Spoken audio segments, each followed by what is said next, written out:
I've got 6 o'clock, so I will call the Committee of the Whole meeting to order and the Finance and Governance Committee to order. Roll call. All right, Committee of the Whole, Trustee Baumgart isn't here yet. Trustee Cannon. Here. Kraut. Here. Francois. Here. Trustee Nice is absent. Trustee Fickler. Here. Trustee Durbin. Here. All right. Public comment. Oh, I don't think we're there yet. Finance and governance roll call. Oh, yeah, I'm sorry. Yeah, I'm not used to All right, Finance and Governance roll call. Gary Ziegler. Here. Mike Zervis. Here. Sandra is not here yet. And Eric. Here. All right. You have 4 as well. All right. Now public comment. I have no one signed up for public comment at this time. Committee of the Whole consent agenda is just the minutes from the last Committee of the Whole meeting on July 6, 2025. I make a motion to approve the consent agenda. Second. Okay, motion by Shelley, seconded by Mike. To approve the consent agenda, all in favor? Aye. Opposed, motion carries 5-0. All right. Committee reports. Any committees got anything they want to talk about or report on?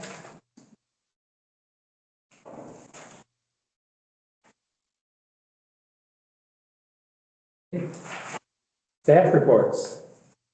Drew? Nothing right now. Ian? Received all the operating budgets back from all the department heads, departments, the only exceptions being senior center and fire and EMS, which report September 1st, or earlier, but September 1st. So yeah, hopefully I'll get those put together and have a draft out for you guys in a couple of weeks. And August 15th is when the state releases all their numbers for assessments and shared revenues and that kind of stuff. So we'll know an awful lot more at that point. Has the notice gone out for evaluations yet? I was getting to that. Okay, all right. Well, we'll wait till we get to you then. Anything else, Ian? Well, I should say, I also put the updated budget calendar on here because I don't think I shared with everybody. There is an error on there for next week's finance meeting. It's going to be on the 11th instead of the 10th. So, but other than that, that's what the schedule looks like. Chief, anything? Nope. Aaron? Oh, I got a whole ton of things, sorry. This in-person absentee voting is still happening till through Friday. The election happens next Tuesday. And then regarding the assessment, so as you may know, there was that horrible tornado that happened up in Menasha last week. That's right where our assessor is. They've been out of power for about a week now. So I reached out to Shonda today. They are hoping that the letters are going to the printer by Wednesday. They're hoping to stay on the same open book schedule, in which case as soon as, they said as soon as they are ready to send those letters out, we'll get a digital copy of the roll. So I'm hoping into the week, it will notice for what. Open book is 19th and 20th. It's 2 days. Board of review, 24th? Board of review is, yeah, I believe it's 24th, And in September. I'll just forewarn you now, I may be late because I'll be coming back from Stevens Point that day. Okay, I'll encourage all your friends and residents to go to open book and resolve all their issues. All the issues there, with the assessor. Yeah. And so the open book is less of a drama than yeah. So the 2 hours doesn't turn into 8 or 10. Or several days worth of crying, wailing, and teeth. But no. So, yeah, lots going on. We'll keep you apprised. All right. Anything else? I hope not. Okay. All right. That gets us to the calendar, like Ian mentioned, is attached to this. It gets us then to new business. Discuss budget workshop number 1, CIP project recommendation. You're on, one of you guys. Okay. Or both. All right, so let's see. This is largely the same as you saw last time. There are some changes. Actually, well, there are a couple significant changes. The most notable to me is the numbers on the Church Street reconstruction. Got some preliminary numbers back where we had initially estimated a little over $1 million, 2.74 million. Damn engineers. Oh, sorry. So that is now in the budget for, planning and engineering in 27, construction in 28. You'll be finding it divided out among several places, geodet as well as out of our utilities as well, water, storm, and sewer. The community park project is still sitting in 2027 at its $1.15 million mark. But I'm going to be bringing something to parks on Wednesday as an alternate. As you all know, we need to prioritize what we're doing here. So that'll be part of that conversation in parks. So we'll have some revisions, but I got to take it through committee first. And then lastly, I'm not sure if the Greenview station is the same as it was the last time or if that changed since, but there's some upgrades that are needed to the Greenview lift station with the developments on the south side. So there's $55,000 for that in 27 and 28.5 and I'm sorry, no, just 55 in 27. My mistake. Ian, do you have anything else in there that I've missed for changes? I really don't. There's another project for water that we've been trying to find a home for. I don't think it's going to go into much. Yeah. Data in the process. I guess it wouldn't be 2027. It'd be the upsize the pipe coming from the water tower down. Yeah. CC. Is that what you're talking about? No, sorry, another. So two more. But yeah. And I promise by next time I'll figure out how to make this larger in your printouts. If anybody does want a bigger printed copy, I do have one here, another one. So there was no way I was going to read that. So what were the police department building upgrades for 2027? I don't remember what we talked about. I believe that's the call box in the front, it's supposed to be security. So what? I'm sorry. The call box for the foyer, and then there were a couple other security. Yes. Basically the evidence armory upgrades, that has to do with, basically redoing that room so it's more functional. Right now, it's just, everything's kind of laying everywhere. And then the armory, simple things like putting a gun locker in there. So say our squads go for maintenance or something, we take out the computer, we take out all the, firearm, the long guns and all that kind of stuff. So we have a place to secure it and that kind of stuff. And then the tech upgrades had to do with, basically moving dropping some additional data lines into the armory, because there's just outlets in there, there's no data ports. And then we need to have a more secure ICAC evidence computer, which is currently being housed in the captain's office. We need to put that in our evidence area, because you don't want somebody accidentally either hacking into our network or getting access to that computer and seeing things they shouldn't see from that standpoint. So that's just kind of the gist of it.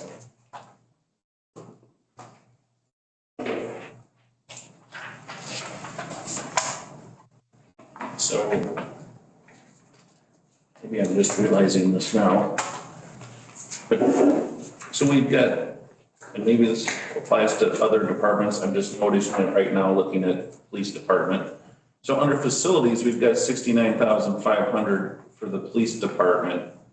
And then up above for PD, we've got 56,400 that lists out most of the items that you just mentioned. So are these in here twice, or are we just organizing the spreadsheet Oh, okay. in a way that I'm not. Okay, that explains my misunderstanding as well. Sorry. The facilities portion of it is to basically add some additional features to the security cameras and the fob system. So like right now, anybody can enter the armory. There's no accountability in that, and basically the armory consists of, weapons, ammunition, and that kind of stuff. And and then in addition, like the lobby is not audio recorded. So there's a lot of times that we have people, is that right? Or that 69,000, sorry. Under facilities. So is that for the fobs and the cameras? Am I speaking correct? Oh, okay. All right. So I didn't. Looking at the spreadsheet I have here. On my emails. So, yeah, so, yep, I just followed it. Microsoft searches. So, yeah, so that's for that's for upgrades to, as well as upgrading the exterior cameras. Because currently we have 2 cameras that are exterior that don't have night vision on them. So all it shows is a black screen at night, except for the street lights or headlights from that standpoint. And then in addition with the fobs too, there is no fob when you enter into the evidence processing room. So there's vulnerabilities from there. And our processing room basically consists of a soft interview room, hard interview room, the intoximeter, and then where we take fingerprints and photographs of persons that we arrested. So we wanted that processing area for evidence to be secured as well, from that standpoint. So yeah, and then as far as, Scott is correct, there's money there for the call box and wiring program, and the armory, gun cabinet locks for the ammo cabinets, and then 2 data ports. And then the ICAT computer. So I'm sorry, Chris, so all these things you're talking about now, that's under the $69,000 line No, item? the $69,000 is only the cameras and the fobs. Okay, so there's a lot of like cross. I don't want to Up above under the notes in here, and I'm trying to keep it straight also. Sorry, all right. It sounds like you're mentioning fobs, like there's fobs for certain rooms that are not covered under the 69 So the 69,000 are the fobs and the cameras. for everything, whole building, fobs, cameras, Yep. okay. Yeah, for the PD. Armory, Yep. outside, Yep. inside, everything. Everything. Okay, Yep. Sorry, thank you. that's okay. So, And there's just a lot. And then, so the tech upgrades that are sitting above this, I think you're asking the same question now, Mike, right? Yeah. Okay, Yeah. so then the PD specific tech upgrades. yeah, so that's gonna be the data ports in the armory. And then the ICAT computer. Okay, That needs to be moved, and then we need to put in, basically, we're gonna try this, because going forward, I wanna cut down the number of laptops, desktop, squad computers we have. So we're going to try this docking station, in the captain's office, so he can take a computer out of the squad and then plug it into his, the docking station at his desk. And he just, he can use it in that. So that's what that is. The ICAT computer, yeah, that's going to be removed from his office. Okay. So that's under the, specific tech upgrades. yeah. And it was, so you said the ICAT computer, what were the other 2 things? I'm sorry, I wasn't ready to write it down. Docking station. Docking station, okay. Yeah. So when you say ICAT computer, is that just moving the computer to a new location? It's also taking it off our network and having it be a standalone. Okay. So this is just it's a regular desktop computer or laptop? Actually, it's got more RAM, it's got more, to process the pictures, the videos and that kind of stuff. Okay. That we get from, the, Wisconsin Department of Justice. So. It's not a new computer though, it's just. No, it's an existing computer, yeah. It's just being taken off the network. Wow, okay. So that's 32,000 for those 2 items? To be honest with you, I have it on my list for those 2 items is 12,000. So. Even then, docking station's about $400. Okay. unplug the computer from the network and then move it? I'm just saying, No, I'm just going off, I don't know what these all do. yeah, no, I had a meeting with Dependable Solutions to find out a figure, and that's how we got to the 12,000. To move that to take it off the network, have it be a standalone, and then institute the docking station. So that's what, Dependable Solutions gave me for, that. And then, like Scott said, Work for the village. what's that? I think I have to come and work for the village. So we need to verify that it's in there now. Yeah. So, and then,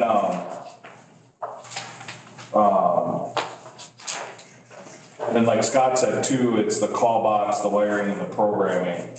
But again, I have that at, 5,500. So that's the other line item that, or no, the call box goes in the specific stuff? PD specific tech upgrades. Okay. Yeah, All right. so, I mean, another. Yeah, so there's 3 items in there. So the ICAT computer, the docking station, and the call box. Mm-hmm. So you're talking a call box like, it got similar to the EMS building where they come up, they go push the button. Yep. Yeah, okay. So, yep. And then for like the data ports I was speaking of, data ports I was speaking of before for the armory, Dependable Solutions gave me a quote for that of $2,000. So I don't know if that's under the specific tech upgrades as well.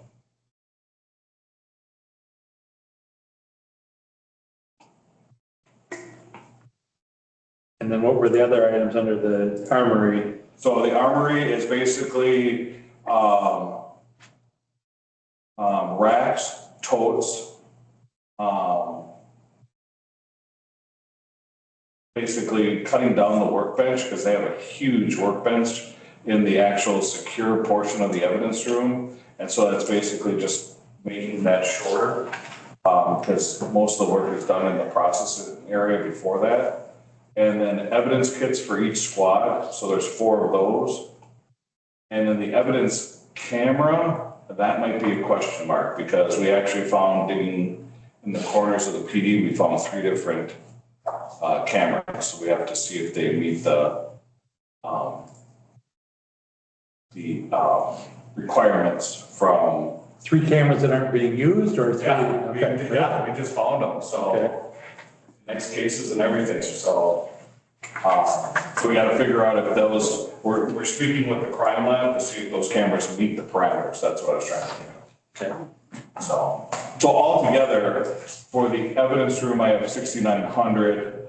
For the armory, like I said, includes the gun cabinet, the lock gun cabinet, locks for the ammo cabinets. And that comes to $500. The data ports, as I said before, that was 2,000 according to Dependable. So yeah, so that's all I have on the list.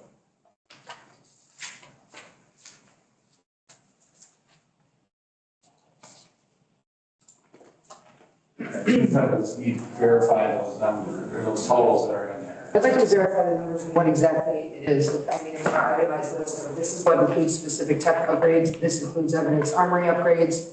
And I can put it in, yeah, so the format I'm reading off of now is what I gave Ian and Drew initially, and I broke it out by room, where Ian and Drew broke it out by the categories you have here. So I'll go back through and I can send out an update under each category that's now on the spreadsheet.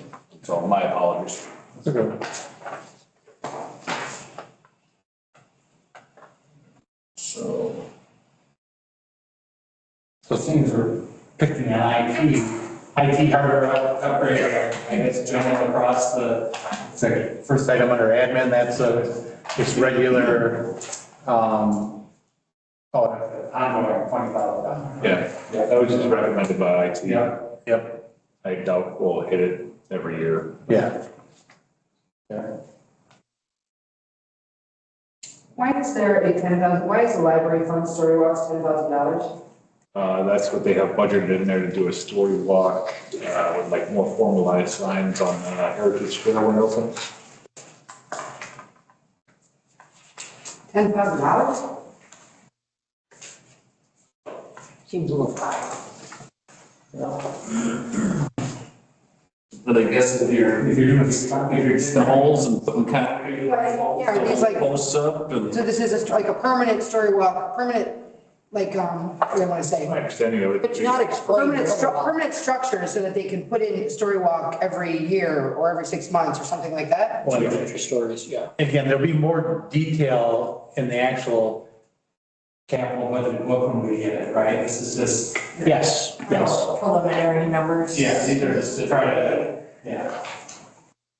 I will say, I talked to Chance today, and he said the fire will have some building upgrades for capital. Look on the roof, I think, if I remember. Yeah. I don't know, but, so I don't think it'll be.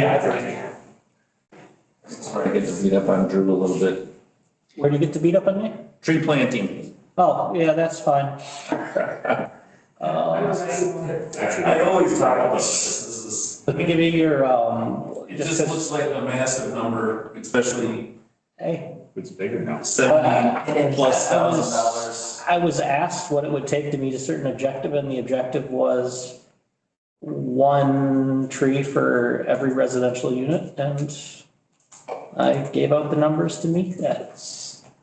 So what it takes. If you don't want to do it, you don't want to do it. That's fine, but So, I mean, is there a revenue off, because we collect for trees, or these are new trees in, at least 1 tree per new resident, or new trees? no, 1 tree per unit of housing that we have in Belleville. We're behind right now. So don't think we're just trying to keep up with growth. We have a deficit, yeah. So I could get a tree in my hole in the front yard. Yeah, I but mean, that's down- generally where you put them, I mean. Yeah, so that one, it's going to depend what we have in the fund balance, how much comes from the fund balance and how much is geo debt, depending what the projects are too. And so we had, according to what Drew just described, we're at a deficit of 350 trees, but that's growing at a rate faster than we catch up. So last year we had 109 new units. We were able to plant 70 trees. So that left us with basically a 40 tree deficit, adding on to the 350 deficit that we were already at. So we can do plantings with volunteers, which is what we've done. It's been really successful. And for that $350 tree that we charge is fine. We can cover it. We try to make up the deficit, and we have Wolf come in and plant trees for us, and that's where the costs go off the rails, and it's not a wash. So I'll go back to the question that I was going to ask. So there is an offset revenue for per new house, there's a tree fee. Yes. So some of this cost will be offset by that. Yes. Okay. Past that, there's a bunch of variables. So the $42,000 or $45,000 in next year's budget is the gross amount, let's just put it that way. The net would be minus, yeah, okay, all right. What does that look like? What is that minus? $10,000 minus? What is Depends on how that? many houses. Well, I know, but like, would it be So- at a guess? Do we have a, no, I don't 30, know. I don't know, if we get 100 homes, that's $30,000 or. I budget for 10. Oh, okay. And so that's because if we get in a spot where construction just stops. Yep. Yeah. Screw. So that's why I budget for building permits with sewer connection fees, tree fees, it's only. Okay. Right. Well, maybe we can look at the school doing I don't think, Debbie and I, don't maybe Missy, they had an environmental sciences class, and I don't know if they And have. horticulture. anything- Yeah, I don't. It's Carl Mulder. Yeah, or FFA, you know, maybe, There's like 7 kids in that environmental science class, and you have to deal with, yeah, just a thought. I mean, you know, if they're looking for a project to do something, you know, or FFA or whatever, that would be, you know, some free labor again, so, and I know we tried to do the tree planting with public coming in and help, so. And if we plant too many trees, we run up against the fact that we don't have the manpower to Maintain it. water them and maintain them for the next 2 years until they're, you know, solidified. Yep.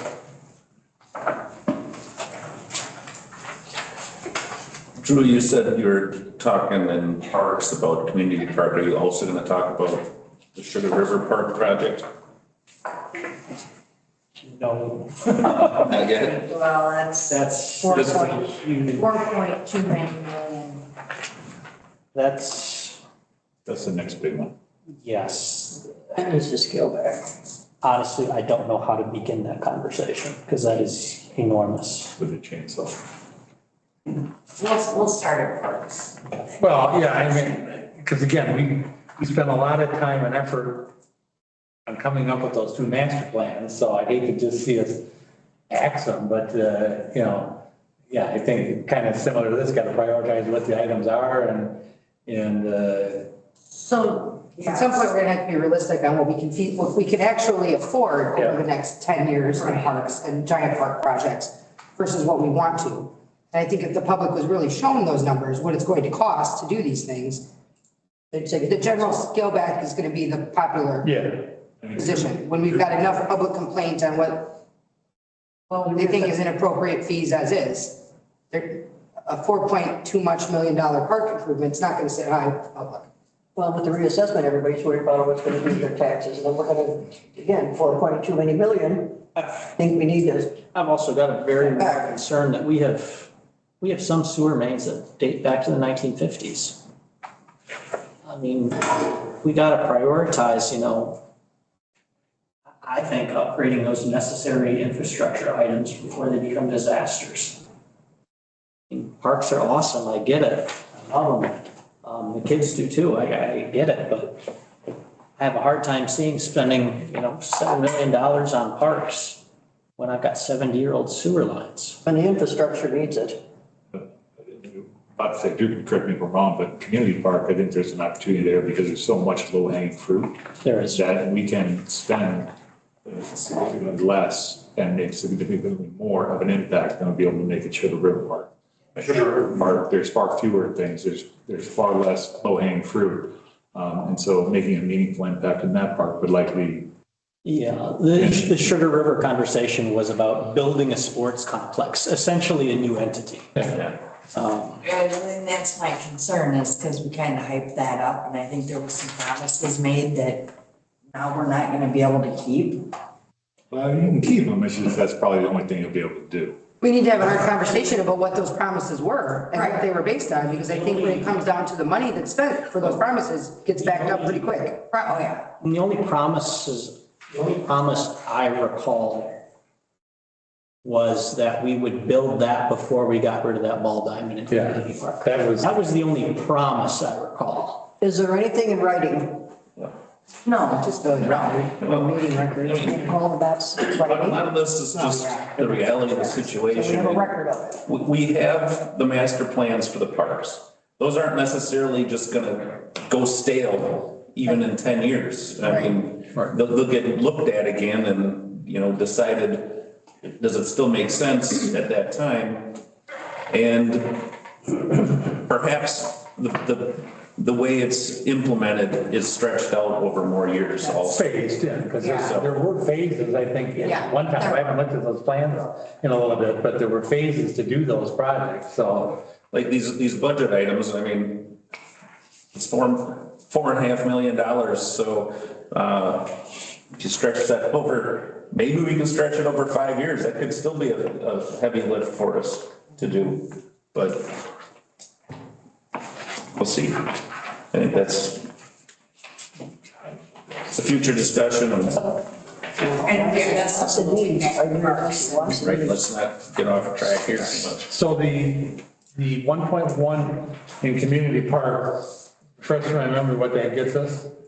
That 1.1 was largely the outer ring that was refreshing the riprap, that was actually replacing the aerator building. That was, I don't recall if it was 1 or 2 gazebos, one down on the end for sure. And I think there was another one down by the river.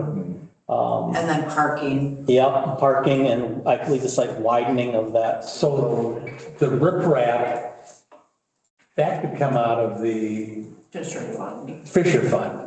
I don't think it needs to be done at all. I actually am inclined to agree with you. Okay.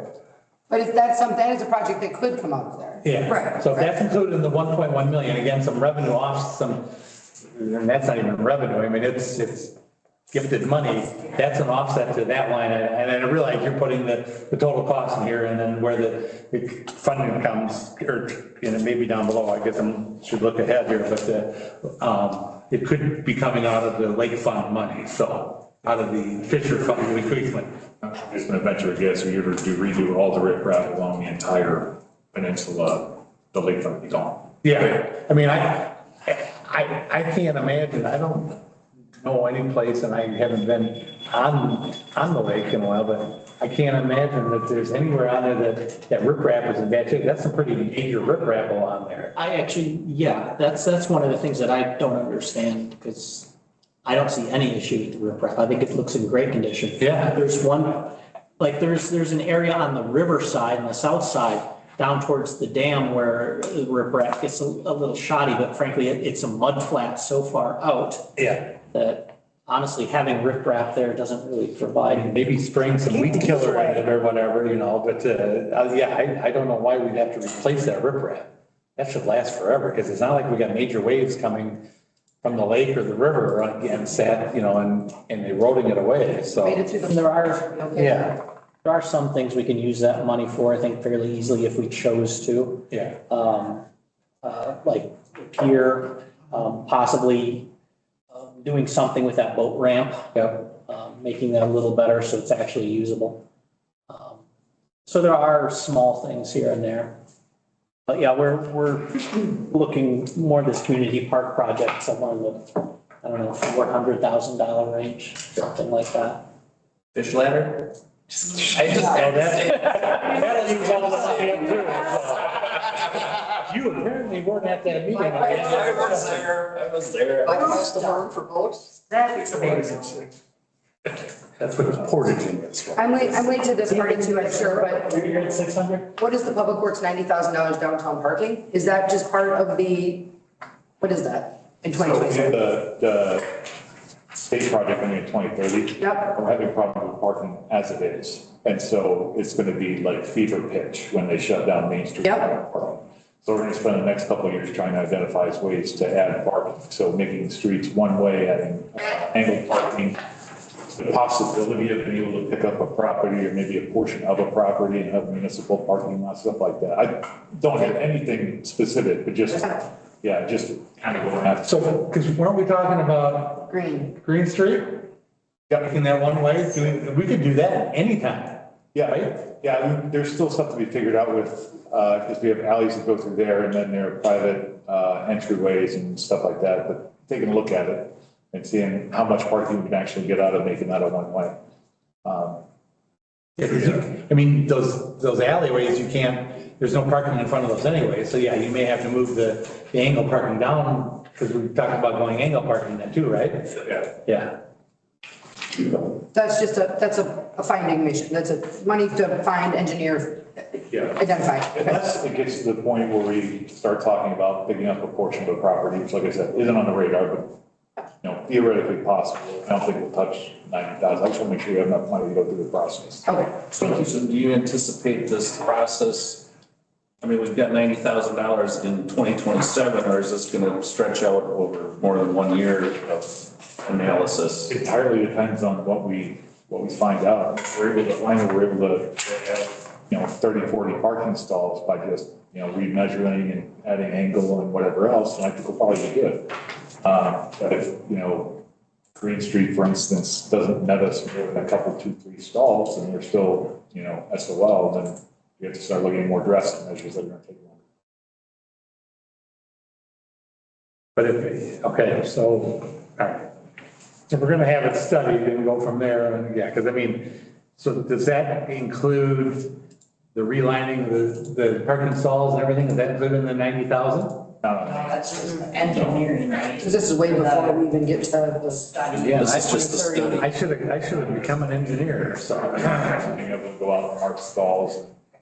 Get a year's wage to walk around and write a That's report. all right, Kevin. If they're chuckling away. We wouldn't put angle parking on both sides of Green Street, would we? Yeah, if it's one way. That's what the study would tell you. Because we're looking at Second Street as well. I know. And that's horrible. I wouldn't do Yeah, but angle that's a on one two-way side. street. That's a two-way street. Street, but it's Yeah. miserable No, I trying to agree. go that street. I agree. I'm sure we're gonna look at all the cross streets down Main Street to see, not just Green. Yeah. Plus we've got the disabled parking right there on the corner. So you mentioned the Church Street reconstruction. Is that number hasn't been updated in here? It has. It has, It's under large projects. Yeah. and there's 4 different, Yeah, but it's under a different fund. Yeah. Several different funds. Dedicated to different funds. Utilities. And so I have it broken out specifically to what Kevin provided for the portions each utility and the general fund would be liable for.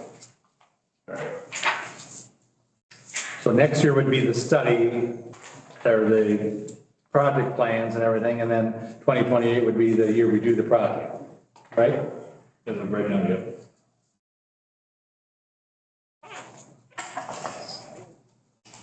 You know, but with that one coming,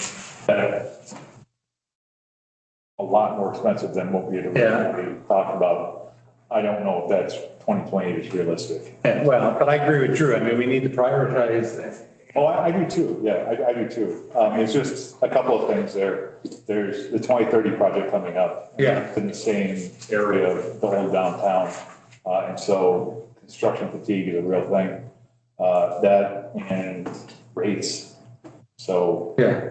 I mean, our sewer utility is fine. Water utility, maybe not, especially with the other projects that we have in the loop as well.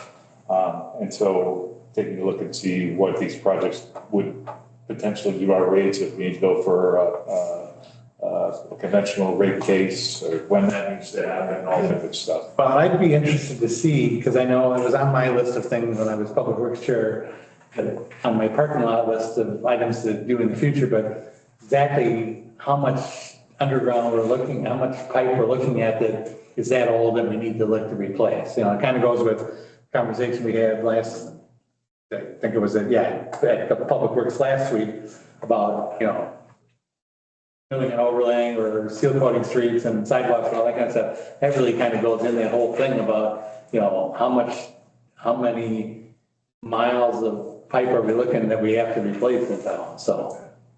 If you're replacing the pipe, you're replacing the street too. Well, so, just to kind of throw out is it $5 million down the road or is it 20 million down the road that we're looking at to do something like that, so.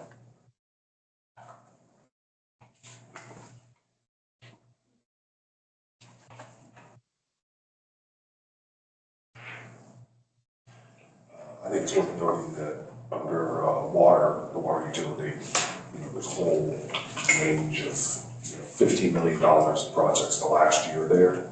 Yeah, around there just to kind of keep it up here, but those are not necessary at this point. Yeah. They were called out in the water system, so it is being necessary. I think it's worth noting that reduce development to a more manageable rate that pushes those off and makes a huge difference to our overall debt.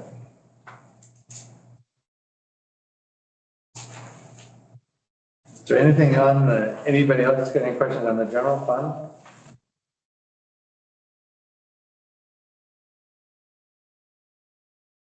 So utilities, again, I'm not gonna get going on the fact that we have little or no say in that, but we have little or no say in that apparently, so, with the way we're set up now committee-wise, but we should still review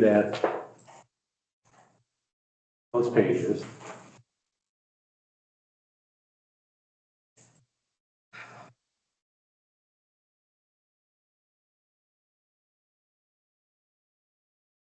We're only looking at, $2 million, so. Yeah, wastewater is really nothing crazy. The biggest thing is by far going to be the North side's the north side, but then the sludge storage. North side is going to be taken care of in pretty short order, cash on hand assessments, but the sludge storage, we still don't know exactly what that is. It's the best guess. Yes, we're only looking about about $350,000 in debt in 2027 for the utility projects, because we're gonna pay for cash, or pay with cash for the north side extension, right? Yep. If I read these numbers correctly? Yeah, it's not bad.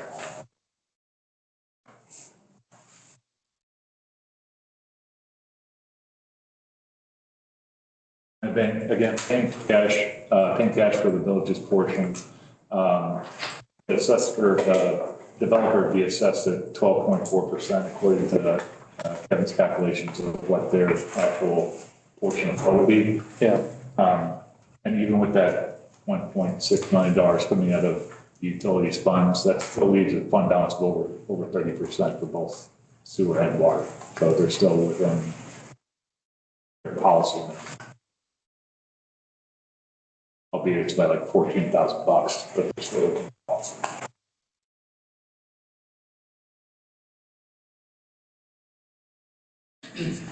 So I don't really have any questions on moving stuff, and it seems reasonable replacement cycle planning. Yep. So Cheaper than putting a new one in, so, a new plant, so. And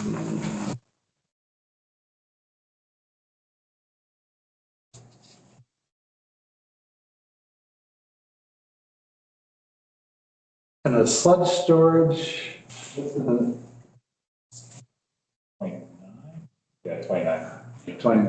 That's why we have to come up with a contingency plan to wean ourselves off of MMS. Right. Too. Right. MSA is recommending 12 months worth of storage for us to make sure that we're able to either have it hauled away and have Bitech disc it in, or figure something else out. So that in 2029 would be us putting in some sort of facility for sludge storage, you're saying? 12 months of sludge storage, Get into the possibly with that. plan. So what is the thinking on that when it comes to, you know, it's contingency, like you just said, for Madison that currently takes our sludge for us, and contingent on the fact that they may not renew our contract, which is up in which year? 2030. 2030. And then I don't renew. What did you I say? guess timing wise, will we know if our contract is going to be renewed? Or are we just going to build this in what happens if our contract renews? Or what does that look like is what I'm asking is, you know, it could be cheaper for us to just continue as we have with MMSD taking our sludge, assuming they renew our contract. They might not renew our contract. Or we might build this in anticipation, they might not renew our contract, and then we have this sitting here because our contract's renewed. So what is the cost analysis, I guess, of now we have a storage facility, can we contract some other way where we store it longer and then it's trucked less often a year? I mean, how does that offset maybe? I'm just spitballing. What is it, 6 or 12 months? 6 months in advance, I think. So we've got that, and we're gonna get the engineering and all we need to get done so that, you know, when we know we can.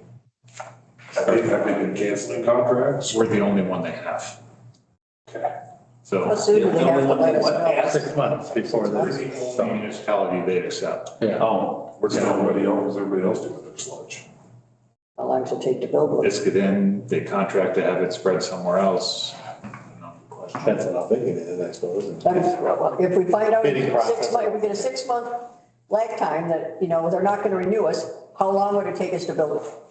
That's a good question, we don't have an answer for you. So the But study, that's something we can find out. Yeah, we're working on it with them. so the study will include options, like building such sort, or, I mean, disking, all that kind of stuff, transporting it, that'll all be included in the study at the time it's done to figure that out. And then, so at least we'll have the study done. You got Probably was thinking that, so, the study's done. yeah, we have those options, so, but we don't have any, we have some estimated costs in the study, so, I mean, yeah, it's gonna just be one of those things where we're gonna have to pull pull the string right away as soon as we find out whether they're gonna be new or not. I'm guessing they're We need not a gonna ducks in a renew, row. so. I made it, but I'm not say they're not. I would say that. They've been here before. We're the only one here hauling Before. for one. What if we gave them a sob story? Like, basically, I'm asking is how many months of storage do we currently have without this? 6, I believe. So just say contract doesn't renew, it ends January 1 of 2030, or would it be 31? I don't know. Well, just say 2030. We have 6 months of storage to get something built. Can it be done? Yeah. That'd be, I mean, that's, you know, let's play in a game that's a little dangerous. It's a very dangerous game in that you're talking about, you know. Well, it's just an expensive game, because you end up calling somebody else to haul it, right? I mean, If you're wrong, if we're wrong, I mean, seriously, we end up with giant piles of human waste. like literal. Nobody wants their toilets. How much storage capacity do other municipalities, other municipal wastewater facilities have, and what do they do with it? I mean, we're gonna do basically the same thing everybody else does in the end, whatever that is. And we should have roughly the same amount of storage capacity, and I don't know what that number is. You said that the study identified we needed 12 months of storage, right? That's what Emmett That's what recommended. that's what your study, I don't know if it's Kevin, but. Yeah, I don't remember offhand, I didn't reread the study, it's been a while and stuff, but I think what I understood that they said is, yeah, it recommended a minimum of 12 months of storage. Okay. But I didn't read it for sure. And then I guess we should probably get some prices for emergency having to disc it in if we don't get things done. That's figured. You have to find a field, have it certified. Yeah, well, yeah, we have to hire somebody to do it. I mean, we have to hire in a pinch. Had most of the fields around us. So we have to look like a county or two over or down just to be able to. So this is the same as when farmers empty their slurry stores, they have to knife it in. Yeah, same. Yeah. So why don't we talk to some of the farmers around us that do this and see who hauls theirs? Well, most of the farmers around us already have contracts with them. But again, we can see who they're using. Maybe it's somebody different. Somebody might pick us up, say, well, we're in the area, what the heck? We don't know if we don't ask. I mean, we don't know if we don't ask. Anyway, and I don't know what they become. They do septic pumping. I know that. This is It's a not little that. bigger. Jim Yeah, Face this is does not that. that. Jim This is not Face septic does. pumping. There's all This kinds is- of over by, between Brooklyn and Oregon that do it too, because they knife in on some of Sam's stuff. Yeah. So we could ask, I could ask Sam who does, who hauls up and knifes in there.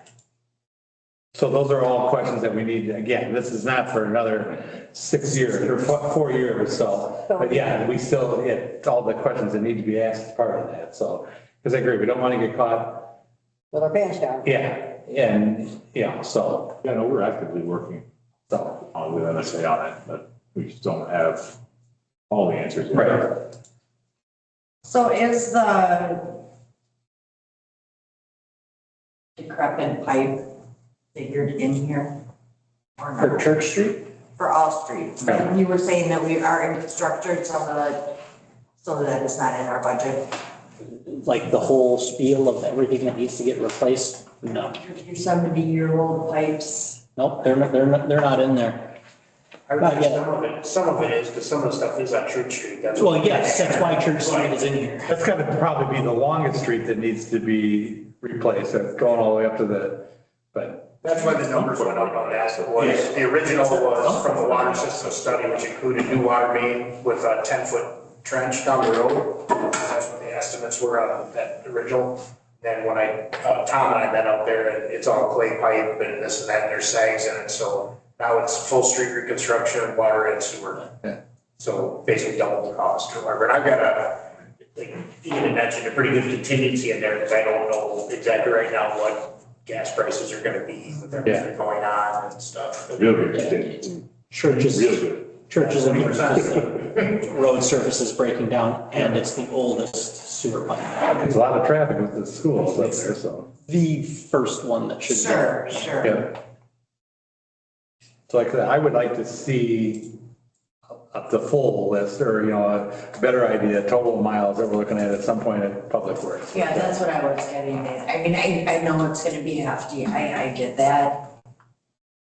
But No, it's a entirely reasonable thing to want, and it's something we should produce. Honestly, like if I could take a week off everything else, I could probably build it for you. You want to see the bottom line, you have a heart attack. What's that? You have a heart attack when you see the bottom line. But Yeah, that's true. I know. Yeah, but I mean, We need to know. it's a number we should know, so, I mean, We need to make an informed decision. it's not the first time we've heard that there's still a lot of pipes that needs to be replaced. I don't. We just have never gotten a dollar amount associated with it, so. All right, anything else on the utility side? No, Maybe this is dumb too. There's nothing figured in for river crossing. Not till later. Okay, well, I mean, but like it's not for the next, 2027, it's No, not. no, it's on. No, it's way down there. Yeah, it's. Are we in, thinking that long before that will be needed? 2036. actually, 10 years out. it's going to be eventually someday as needed. Okay, we're not thinking You that will just put happen. it in there as a placeholder more or less, right? Okay. Just to let you know that sometime in the future it's We're coming. gonna have to deal with it. And next year you'll see it in 2037. Yes. So overall, it's not a bad deal. So the only numbers that I had notes on that we're gonna need to verify are the ones for the three line items and the PD, just, if you verify those numbers match with, what, Chief had, so. So that's not much, if anything, that would get cut there, but, so does anybody have anything on that list that, well, I guess the other question would be, is there anything that's in a future year that we need to move up? Or that's in next year that we could move to another year?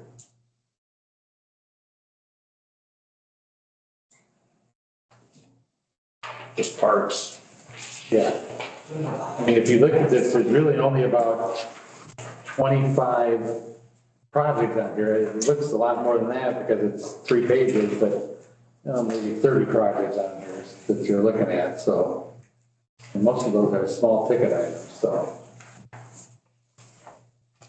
And I guess I haven't much, but the parks, I think we're gonna tackle Wednesday night. We're gonna see what we can do about that. Yeah. I don't think 400 grand, I think probably close to 100,000 for community parks. Yeah, he keeps getting more and more grandiose. We could probably save 120,000 by, well, it's not really saving, but spread out the tree planting over a longer period. Yeah, you know, take It's only 30, 40,000 off each year. Just stretch it out. I'll always be in the trees, catching up with trees, but I don't get to touch the trees anymore. It's not my baby anymore. I think you put like $10,000 to $15,000 for the trees and you're coordinating it with an all volunteer event for anything. And I'm not saying most are expensive, but just. No, it's just, it is. Yeah. That's, But you get a pretty good list done. yeah, with, I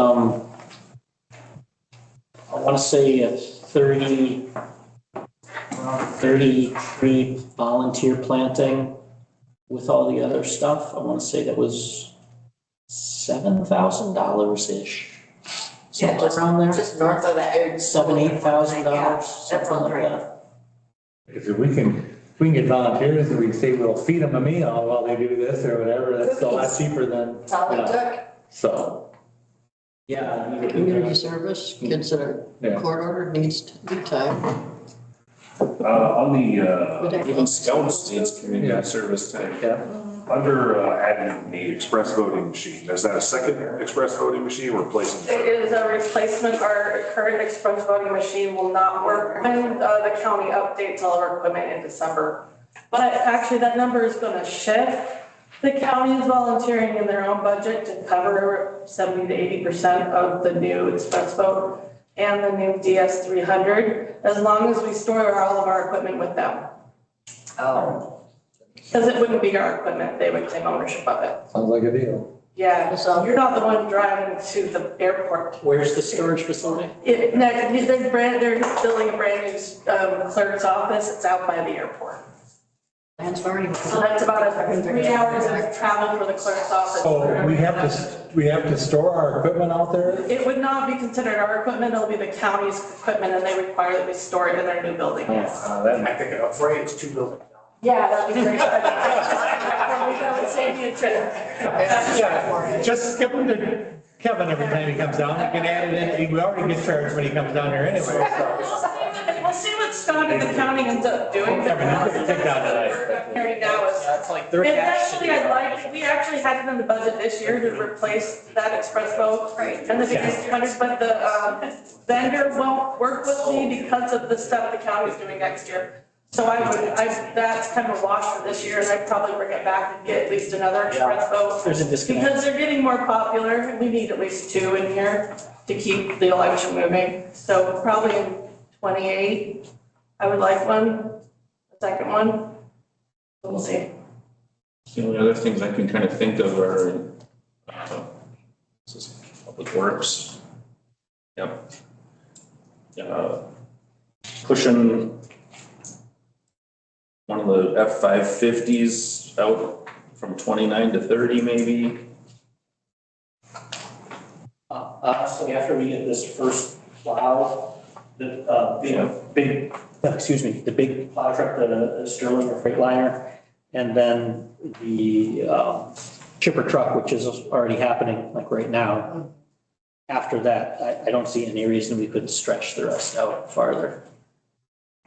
Those were kind of our big old vehicles that needed to be replaced. So the rest is just scheduling and financing, frankly. Correct me if I'm wrong, the chipper truck was separate from, I'm thinking the vac truck. So, yeah, the brush chipper truck is just a 350 or 550, right? Yeah, it was a 350, it's going to a 550. So technically, that could be used for plowing. Oh, it will be. Yeah. In fact, in the 27 budget, one of the items is a plow, and it's for that vehicle. Yep, I see that. Yeah. All right. Okay. Anybody else got anything? Yeah, just a question to educate myself again. So did Ian say the Church Street reconstruction is in 2 different spots because of the funding? Funding, yes. Some of it's public general and then the rest is utilities, which is the second document that, or the, okay. And the total cost of that looks like it's roughly 2.7. 2.7. Yep. And that does include the sewers on the? Yep. Yes. Sewers and water on the road. And how long is that stretch of Church Street? It's close to a mile, just under. About there. 4,000 feet maybe. Close to that. Okay. Wow, so almost 3 million a month. That is. And by the time you Yeah, no, I mean, I'm not questioning the numbers, I just got sticker shock. oh, I agree. Yeah, people don't realize how much this stuff costs. All right, anybody else have anything? We're approaching our time here, so. All right, not that, communications and miscellaneous business. News and announcements, upcoming community events, community picnic this weekend, future agenda items. Yeah, more budget stuff, so. I'll make a motion that we adjourn the committee as a whole.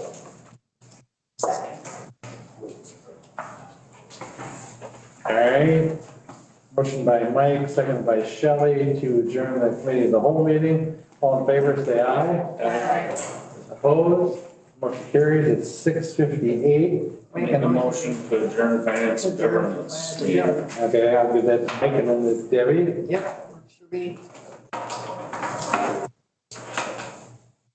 All in favor of that, say aye. Aye. Opposed? Motion carries 6:58 or 6:59 to that one, so. All right, thank you, everybody. 7:01, I'm going to call to order the Village of Belleville Board of Trustees meeting for Monday, August 3rd, 2026.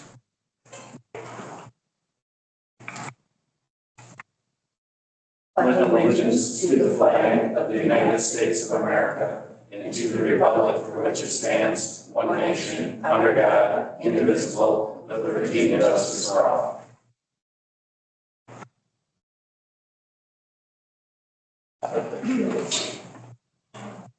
Sorry. Roll call, please. Yep, trustee Bongard. Here. Hammond. Here. Crap. Here. Here. As absent, Ziegler Here. and President Service. Present. Have a quorum. Public comment tonight. No one signed up for public comment at this time. Consent agenda. All items on the consent agenda are considered routine and will be enacted in one motion. There will be no separate discussion of these items unless a board member requests it, in which event the item will be removed from the consent agenda and considered the first item after the approval of the consent agenda. And tonight we have quite a list. We've got village board meeting minutes from July 20th, special event for the movie in the park on August 14th, special event permit for Fall Fest on September 30th, 2026. Resolution 2026-31 to approve the bond schedule, the July 2026 check register, and the year-to-date budget to actual. And we are looking to appoint Doug Croft to chair the IT subcommittee, appointing myself, Mike Zerbis, to the IT subcommittee, appointing Louis Carrerio to the IT subcommittee, thank you. Appoint Steve Brask to the Economic Development and Tourism Committee, and appoint Steve Brask to the Zoning Board of Appeals. Can we take item H, myself, off? We can have that as separate item so I don't vote on it. I'll move we approve consent agenda minus item H. Second. Motion by Gary, second by Debbie to approve except for item H. All those in favor? Aye. Opposed? 7-0.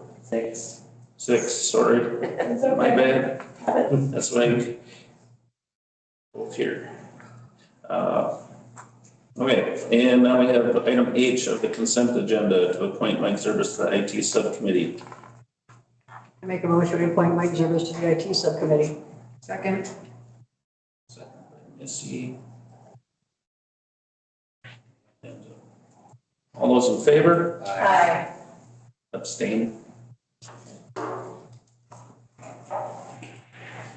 Passes 5-0.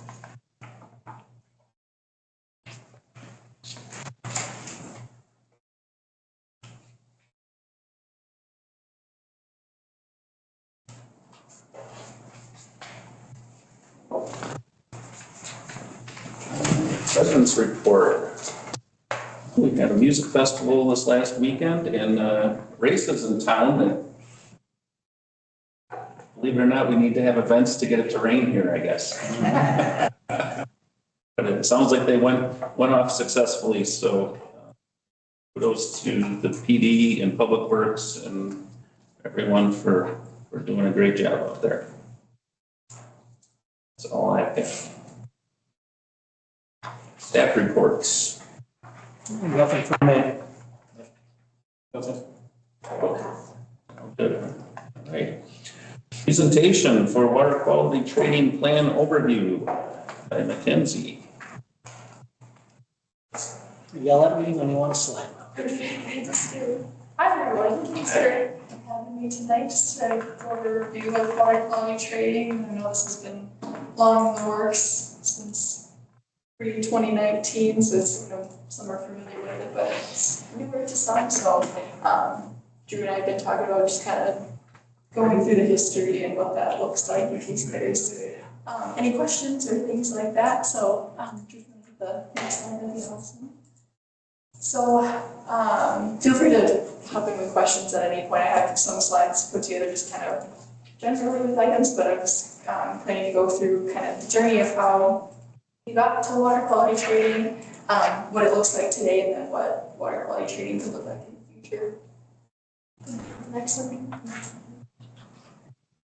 Okay, sorry, there's a lot of words on this slide, but this is the kind of journey of how we got to water quality trading. So this started in 2019 when the wastewater treatment facilities permit was renewed and there was a compliance schedule that showed needing to meet the 0.075 phosphorus limit, which was the ultra low and it was significantly lower, I guess, than what had been at that time that you've been treating at the treatment plant, which is about a 0.3 milligram per liter effluent. So from the chemical phosphorus treatment that's done at the plant, there's just only a certain point you can get to, right? You can't treat any lower than that, which you have with the infrastructure. So this was looking at that alternatives plan.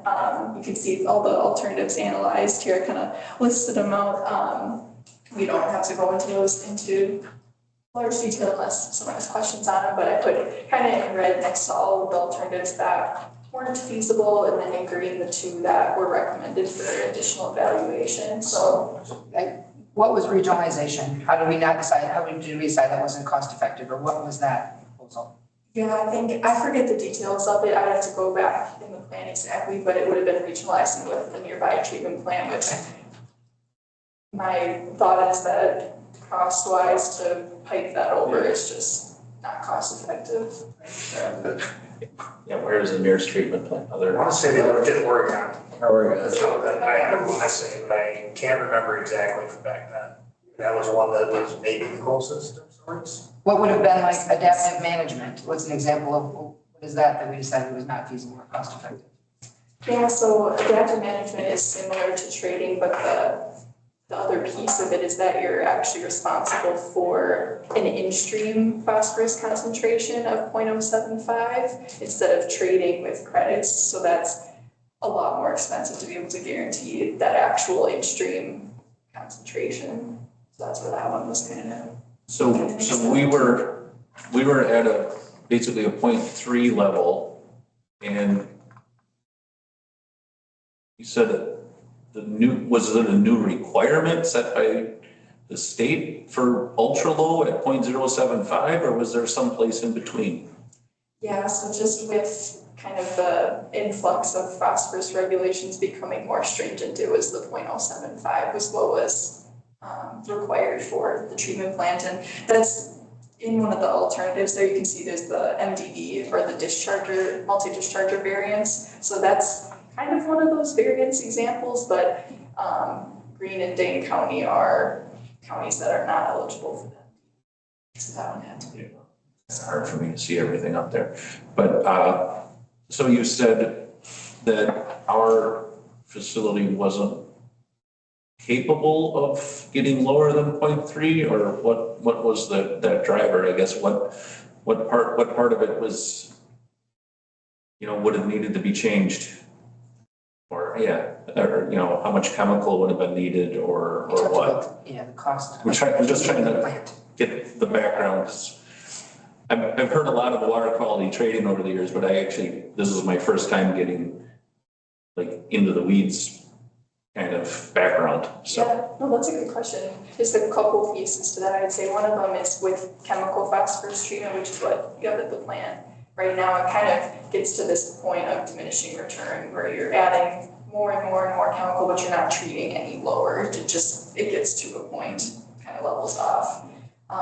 So that's one piece of it. And the other piece is that the 0.075 is just so ultra low that really the only method is like a tertiary to be able to consistently meet that. So it's a whole other type of infrastructure, piece of equipment that you need to add. So it kind of gets into this next tier of to meet that super low limit, what you need infrastructure. Does that? So that's the tertiary upgrade line there at 4.5 to 5 million. Is that what it says up there? Yep. So that was Right. My glasses were. And I emailed this to you guys earlier today, if you guys. That's probably why I didn't see any. Yeah. All right. I'll find it. Anyone else, questions? So I think I'm the only one Me and you. Were you, okay. I mean, yeah, the decision was made based on what we have here, you know, $4.5 million was, because were, so when was this 19, you said, right? We started 19 or 20? 19, Yeah, so we were only 12 years into our 20-year payoff on the sewer plant, so the last thing we wanted to do was add $4.5 million plus to the debt service for that, so we went with the water quality trading, which Mackenzie will get into more here, but, so. I remember being appalled at that state, like we were gonna pay these contracts over the next how long, right? I was a brand new trustee, but it was either $5 million on a plant, and then they start talking more about the benefits of upstream development, like upstream work too, right? It's gonna increase the stream bank, increase value for those landowners, get animals and things shifted off the bank, like it makes improvements to the Upper Sugar River, and it was giving us a benefit at the same time without spending $5 million on a new piece of structure we didn't know if we needed, or how long it was gonna, where we really need it, right? Like it was something we needed to do in 3 years. Right. At that point, it was 2019. We need to be compliant by 2021. Carry on, I'm sorry, that was my limit. No, it's all good. Any other questions on this piece of kind of getting to the decision of trading?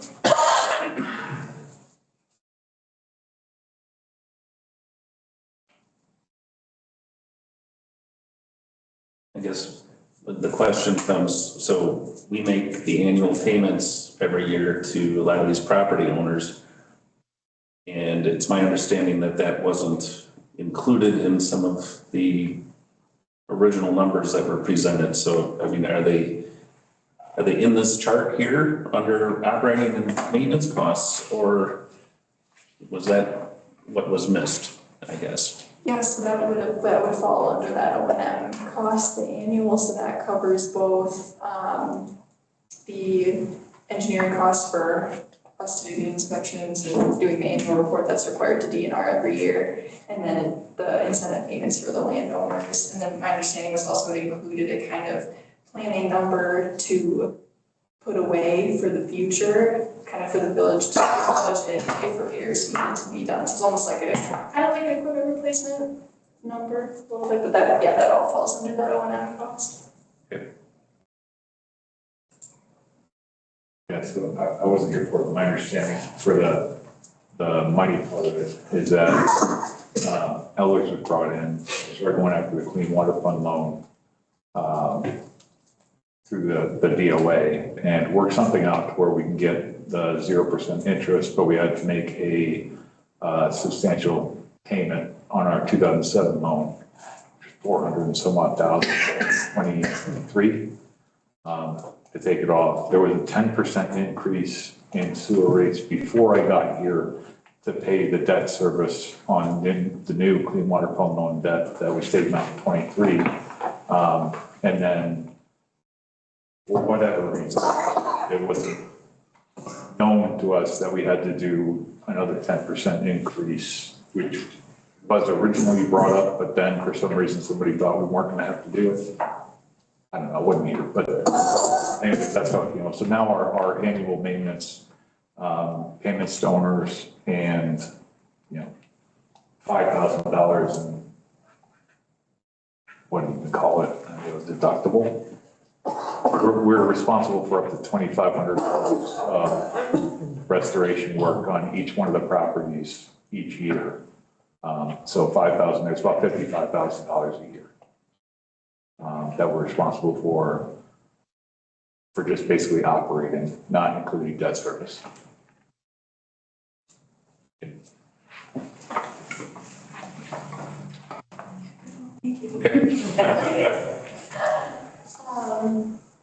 Anything else on this? Otherwise, the next slide I have kind of what the next few years looked like, I guess, once we started the trading plan. But I know this is kind of one of the big questions of how we made the decision.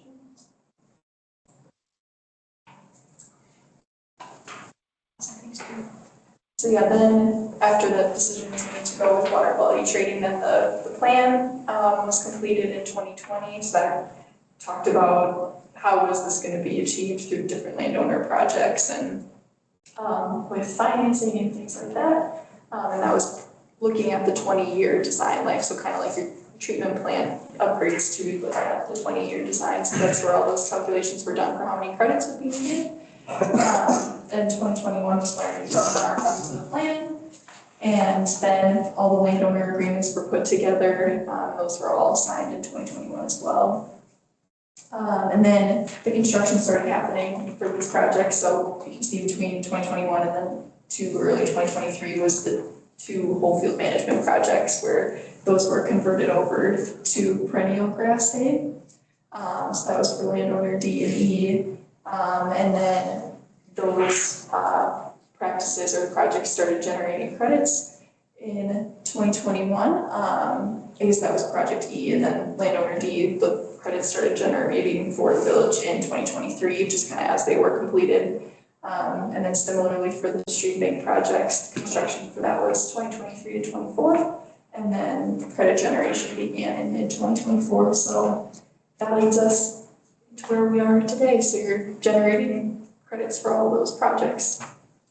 All the construction's been done. Any questions on that? No. Excellent, thanks. So yeah, this brings us to today. So kind of we were talking about already what happens every year is the annual inspections that we do twice a year in the spring and fall. And then that annual report for DNR requirement is due the end of January every year for the prior year.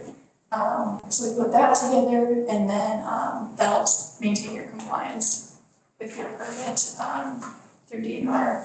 That way, and then as we were mentioning too, the incentive payments for both landowner D and E for their whole field management projects. So as part of the inspections, I look at that and then put together the letter of recommendation for those payments each year. Questions there? Perfect.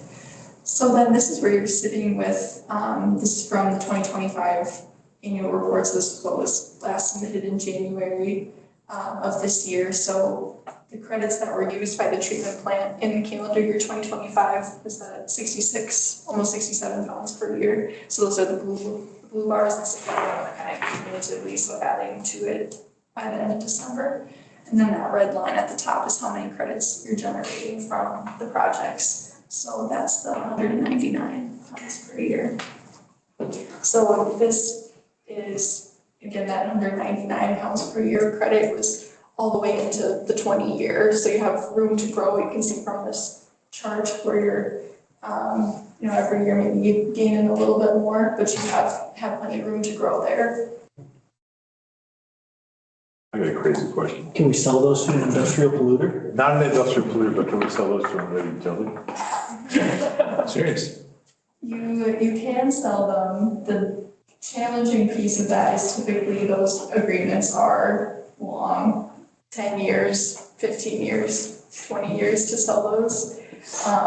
And so that would be the tricky thing is if you needed them in the future and it doesn't quite line up with where you're at, then you'd have to get more credits yourself then. So that would be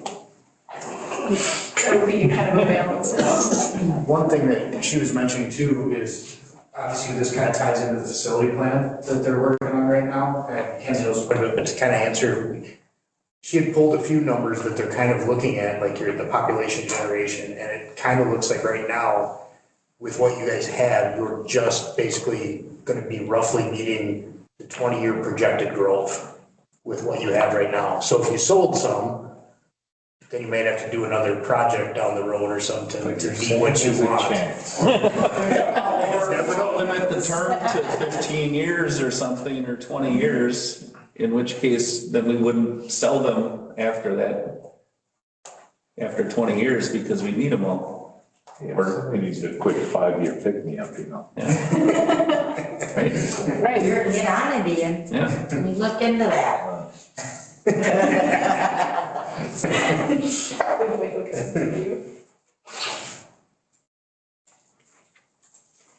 I'm not even a little bit kidding, by the way. I'm going to send you an email. Yeah. People do it. But yeah, this is kind of a summary of costs, so this is a little more granular from what, like, or what the capital costs and the annual costs look like, so you can see what the capital costs were for all those projects that were constructed, and then the landowner payments each year, and then the inspections and reporting from our end. So this is where you can see the comparison of, the 20-year present worth being just under 2.1 compared to what it would have been to upgrade the treatment plant, which was estimated to be about 6.1. And that was back in 2020, I think. So we had some inflation costs that was definitely more expensive, so. Any questions on that? Okay, the next slide, yeah, this is looking into the future. So with your wastewater treatment plant permit, the revised water quality treating plan also needs to be revisited every 5 years and resubmitted with the permit application. So what it does is it's looking again at your population projections and kind of reevaluating where you're at into the future to make sure that you have enough credits and that you're on track for that design life period. So we're in the midst of wrapping that up for this revised plan to be submitted with the facilities plan. And so yeah, that's kind of what we're working on right here now. And then again, in 5 years, we would do that again. But as Alan was mentioning here, when we were looking at the population projections, here's what you have generating for credits is right in line with what you need in life. Another note here is that the landowner agreements, so those were 10-year agreements that went into effect 2021, so those would be up 2031. And the note about that is that if all parties are still interested and want to continue, they can be auto-renewed for another 5-year period on top of that. And it's been helping with your phosphorus compliance for sure, so it's been. So what happens if a landowner doesn't want to be part of it anymore? We have less credits, or do we still get credits until they till up their field and, take everything out? Or how does that work? Yeah, I would think it would be as soon as when you're not in active agreement with them. So even if their kind of practices continued, if they're choosing to not maintain it or anymore, you can't really continue to claim credits for that if it's not under an agreement. So Then we would be in trouble, we wouldn't have enough credits. So essentially, we're buying For the next 20 years. We would need to, if somebody were to not re-sign in 2031, we would need to look at another project somewhere to generate credits, correct? Yeah, it wouldn't necessarily be like an immediate thing right away, since right now you're sitting pretty well with how you are compared to that almost 200 credits that you would need in the 20-year, but you would need to. So we bank those credits, right? Or no, how's that? No, just every year you need to. Okay. You generate them. Do landowners come back and say, thanks for the money you paid us, we want more now? Before they resign? I have not had that. That may come up because the incentive payments are essentially there to help compensate them for what they would have been doing for corn or other beans that they could have sold for more. So it's to help kind of fill that gap a little bit. So that might be a conversation as the agreements come for renewal. That might be a question that they ask. So that could be something that needs to be revisited or discussed. When are those up for renewal? You might have said it, I've just missed it. 2031. 31. Still, yeah. I can tell you there's another community down this direction that's doing the same thing, and they have the same question. They said, well, corn prices are up, are they going to, ask for more and stuff like that? So it's definitely a possibility of that. I don't know. That was another concern for someone else too, so it could go up some. So they can't plant after this has been put on their fields? This is what it says, Essentially, whatever. management or set aside program of we're not using this field, we're not generating any phosphorus on this field. To offset the phosphorus that we're generating as a village. Some of it could just be like you're not planting, you know how farmers plant right to the edge of things? Right. So maybe now they've got a 30-foot buffer, so they're losing like 30 feet of their field and it's left as grass so that, you know, phosphorus has got a way to get kind of cleansed out before it gets into the stream. That's, you know, some of the items that it, you know, it's part of this. Another one was, I think we set a building back, didn't we? Did we ask them to move either a livestock pen or something, got set back, moved back? Building got, something like that I thought happened too. Yeah, that was part of it. Yeah, there was one of those. So with these changes and everything, what, or do you know, or can I be provided with, what is our phosphorus output currently without, just what is the actual number without credits? You know, in 2019, it was 0.29. So what has it been the last 3 years? Is that in the annual report that you guys do? Because I don't think we got a copy of that, so maybe that's what we. I'm just looking for that, to know what is our actual number, like, because the question then, my next question is, we have this government limit of 0.075. And if our current level, let's say, just to make numbers easy, is still 0.3, what is our penalty that we would pay if we hadn't done any of this water quality training?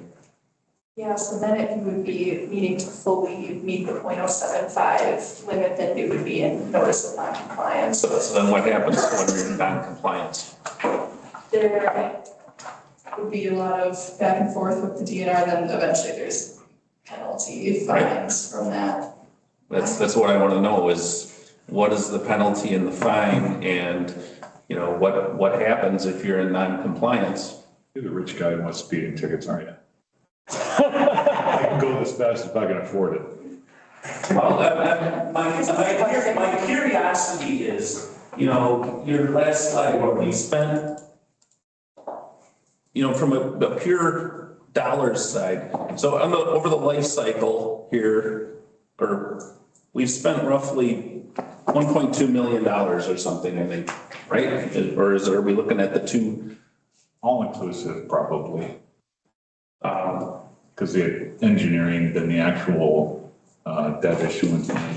And my question is whatever fines we have to pay the DNR, would they amount to that number over the period of time, or would something happen like the DNR would shut our water utility down? That's the question. Yes. Yeah. I think they more likely fine you a couple months or years and say, when are you getting into compliance? And then all of a sudden they're just like, well, now you're out of compliance, goodbye. So it has to stay like. Well, I'm just curious as to know what that looks like. They don't shut it down. Right, I don't think you could shut the utility down, that's gonna have some other really big implications. I think it just continues to escalate, because then you can get into lawsuit kind of thing, and it becomes, from what I've heard. Well, then they just fine us and we pay the fine. So is this night? And is pay, this is kind of like, you know, to bring it home to an individual, it's kind of like, the fine for not having car insurance is less than having the cost of paying for car insurance for a lot of people. I mean, it's a very similar argument. And yes, it looks really bad for a municipality to do that, okay? Right? But I'm curious. If you were the attorney general, it's not the argument people would. I wouldn't. To answer your other question, like I think Andrew might have more info on that. If I remember right from the 2025 report, you were treating at like a 0.19, I think, for average for the year. So it was lower than 2013, 2018, I think, through some optimization at the plant. But again, you're still a ways to go to get to the 0.075. The total is 1.18 million. So we pay 196,700 and change per year plus 55,000 on operating. So are we close in numbers to anybody else around us? With our 0.75 or 0.3 or whatever, how close are we to, For your limit requirements. like surrounding villages, do they have this too, and what are their numbers? Are they at 0.75, 0.075, or what, are they still around 3? Yeah, so it's all right in that ballpark, so it can vary a little bit depending on what type of body of water you're discharging to. That's how the DNR decides that. So it can be a 0.1, the 0.075, I've seen as low as a 0.06, I think is what they'll go down to. But that's statewide. They're continuing to kind of bring those limits lower and lower. You're not in a TMDL area, but they keep developing TMDL areas that shows how many pounds of phosphorus you're adding. So they continue to keep improving water bodies across the state, but the 0.075 is on par for what other municipalities have to. So, because hindsight is always, much better than when you're sitting there. Seems like a money pit. I don't know if I can say 2020, but anyway. How was it decided that we were gonna do these 3 projects? And I know each project had a certain number of credits it was, projected to generate. And maybe Gary knows, or Missy might remember a little bit. How did we decide to do all 3 rather than 1 or 2 of those projects, which would have generated enough credits already? Versus, all 3, which, just has made us incur additional expense that we could have put off a number of years and then just done another project or 2 to get more credits, 5, 6, 7 years down the road. I think that the thought process was, at that point, it takes a lot of time to identify possible projects, and we started with 8, 6? 6, I was 6 is. We yeah, I was started with a 5 and pile of 6, projects. And then you go through this negotiation period of like, well, this is what we want the project to look like, this is what we're gonna pay, this is what, and it takes a long time to form those. So once you got, did we end up with 3 or 5? You 3. talked about 3. There were 5 finalists, I think. Yeah. We identified 3 that we thought were gonna be cost-effective projects, would have a bigger impact, and would allow us to sort of have those credits for the full 20-year plan, right? That's why. I think at the time it was, you're paying for engineering, you're paying for MSA, you're paying for site survey, people out there during the project, contractors, like, get them done and be done. Versus coming back and renegotiating with people in another 3 years or 5. As it was, aside from the money that we're paying, this sort of just runs silently behind things, right? And we haven't really had to take and freak out about worrying about where we're gonna get these credits. We know in 2031 we might have to, but I think that was the thought, that was our, Yeah. if I remember. No, that's exactly it. It's a long process to get people in line for this, because I was on the board in 2018, and you guys had worked on it at least 2 years prior to that. It's similar, it's similar to the sewer plant. When we decided to upgrade the sewer plant in 2007, we could have made it smaller, but, so we overbuilt it, and so hence we don't have to do anything right now to add on to it or whatever. So I think that was kind of the reason. And what Missy said, it wasn't an easy negotiation. We had one of the people tell us flat out, I'm not going to deal with you guys, and it was a good project. One project sold in the middle of it. Yeah. Like they sold, we didn't know if we were going to keep them. It was just. I remember some of that stuff. I just, like I said, in hindsight, and probably because of hindsight, I would have been inclined to do 1 or 2 projects and then plan on doing the third 5 years later or something, and, have some cost savings, but that's all probably because of hindsight. And I'm not knocking anybody or anything. I think we're kind of playing the environmental sustainability game there too. Like what's going to happen in the next how long regarding Wisconsin phosphorus levels in general. I think they're sort of playing that game, that gamble of Or if one of those goes for development, now you lose the site entirely. I don't know. The whole problem with this new rule is it's another unfunded mandate, you know, You're right. EPA and the state and DNR says, yeah, you gotta do this, but there's little or no money put towards it, so, you know, it was just, yeah, I think we just, at that time, it was better to do it now before it gets more expensive down the road to try to do that, so, but, Well, there was sheets that at the time that basically said like each project and how many credits it was anticipated to get. Yeah. So like you said, depending on how much growth you wanted to plan for, do we do these 2 or 3? And I don't remember the numbers offhand. We can find them if we wanted to. I could look it up too. That was when I just started on the board. And there was some stuff like this, that if you had willing landowners at the time, are they gonna be willing? 5 years down the road, right. So you have under, so that you didn't have to worry about growth, so there was discussions on all that stuff, so. And this, Debbie kind of asked too, this isn't like a solid, phosphorus isn't like a solid mass that's something you knife in or cut into a field like sludge. This is like the effluent coming off the plant. Am I speaking correctly about that? So effluent being like the byproduct of once it's treated, it gets back thrown into the water table or downriver. And we have How do to we, with it. well, we didn't. We were at a level that we were off-putting just enough that we needed to do something to get it to a lower level. Other communities face it, but they don't always discharge and assuming right into a river. correct. Yeah. I mean, sort of. That's where the treatment, if we'd have upgraded the plant, you know, spent $5 million on the plant, you know, we would have been doing more treatment at that point, and so, yeah, the numbers would have been down that way, but, again, we had to weigh 5 million versus 1 or 1.5 million at that point, so. Just a question, Gary's the only one who probably knows the answer to this. Who did the engineering on the sewer plant? MSA.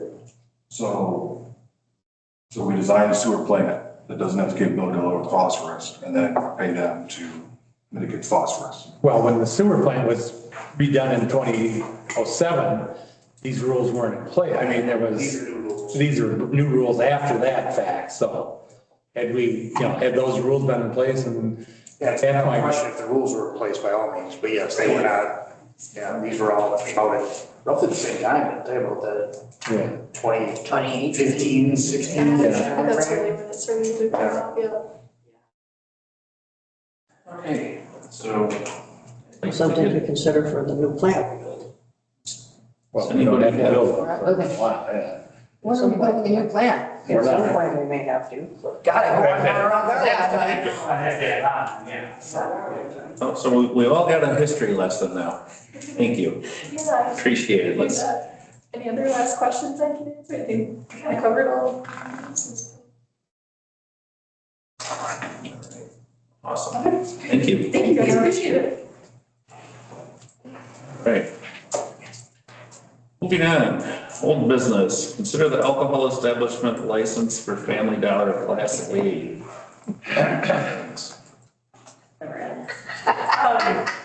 Family Dollar has, per the memo, Family Dollar has now 5 licensed operators. They seem to be on task, and I don't think there were any other concerns. So bringing this back to you guys for approval, basically for their Class A liquor, Class A beer, alcohol licenses for this. So I do have one question, okay? Because I know it was tossed around that if there wasn't a licensed operator on the site, they would have to close the store. Until they brought a licensed operator back in, yeah. Or do they just have to close off the alcohol? No, The rule is you have to close the entire store if you don't have a licensed operator. If you have an alcohol, a license to sell, an establishment's license to sell alcohol, you have to have a licensed operator in the store, regardless if you're selling or not. The only time that's not true is like in your 24-hour quick trips or whatever, and it's 3 a.m.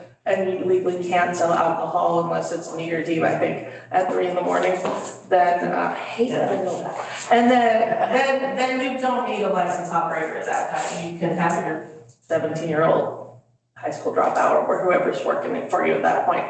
That was really like, I'm sorry, that was profiling, and I apologize. I was gonna say, careful. But yeah, that's the only time that you don't necessarily have to have a licensed operator.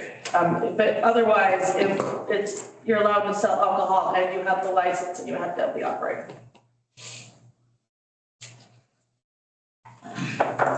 So I'll make a motion then that we grant the Family Dollar Class A beer and liquor license. Second. Motion by Gary, second by Debbie to approve. Any other discussion? They're under full understanding of this. Yep, like, I've talked to them, expectations all clear and before we get the license, we'll remind them again. These license holders are employees at the Family Dollar Yeah. in Virginia Beach, Virginia. These are No, people they that are have, working. they have a local, Wisconsin-based agent, and they have 5 licensed operators, so. So and they've already got through the public safety, right? Yeah, you have to take, in order to get the license, you have to take the alcohol, class, the online class. Right. But their operator's license, that doesn't go to public safety anymore. This one, so we took this actually through public safety Yes, it did. back in Came to June, us. so it has been through, Okay. this is not a new.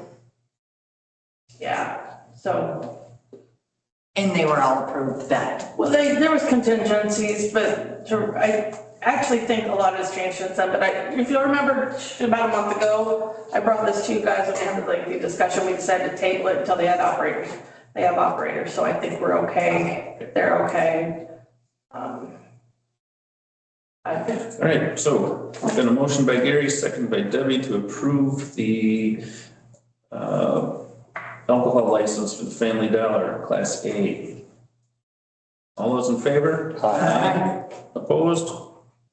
Motion passes. Next item, new business. Consider approval of the 2026 village construction standards as recommended by the Utilities Committee and Public Works and Properties Committee. Yeah, Other than my typo, Utilities Board, Central Utilities Board and Public Works, lots of nomenclature changes with change of titles and things. The significant changes, as I recall, are increasing the thickness of our sidewalks from 4 inches to 5. Putting in the recommendation that sidewalks, new sidewalks on roads that will only have sidewalk on one street be widened to 5 feet. And then we have the water laterals, the water services are supposed to be copper now all the way to the building. Kevin, do you have other? Those are the highlights that I had. The highlights that I remember. That we talked about. Driveway apron thickness, was that That went increased to from 7? 6 to 7, so yeah, 5 and 7 in the thicknesses. And that's just having construction, right? Construction.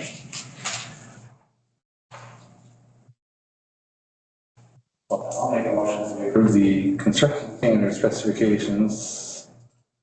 Second. And it should be both perfectly standard detail and then, right, I guess, right, both those documents?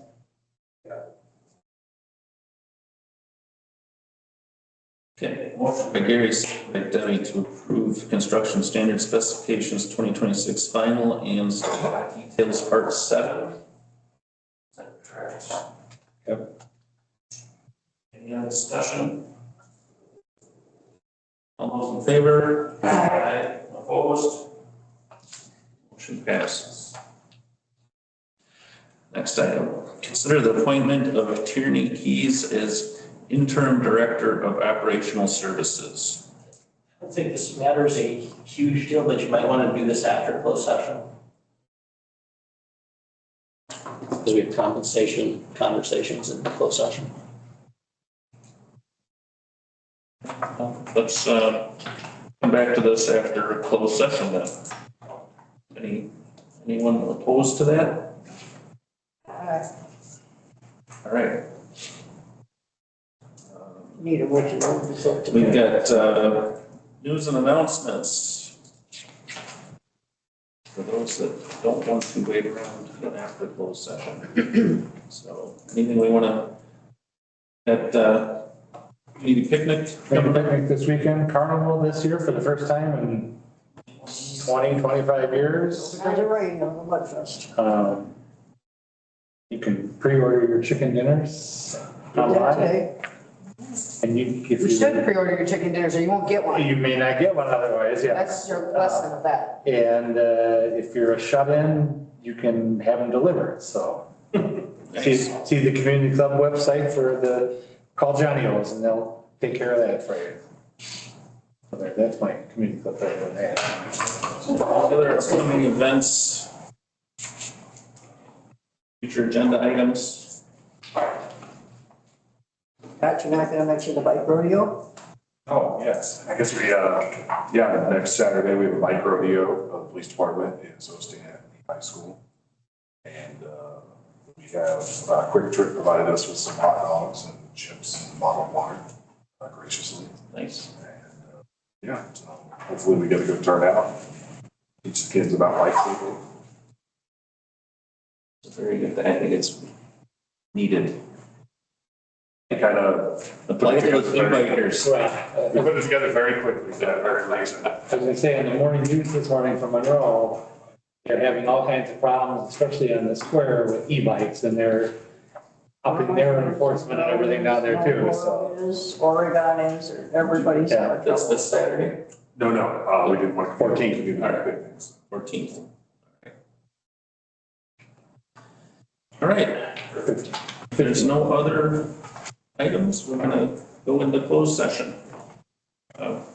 The Village of Belleville Village Board will enter into a closed session pursuant to Wisconsin State Statute 19.85 subsection 1 subsection E for the purposes of deliberating and negotiating the purchasing of public properties, the investing of public funds, or conducting other specified public business whenever competitive or bargaining reasons require a closed session. The Village Board may reconvene into open session and take action on the subjects discussed in closed session. And 2 items will be discussing tonight.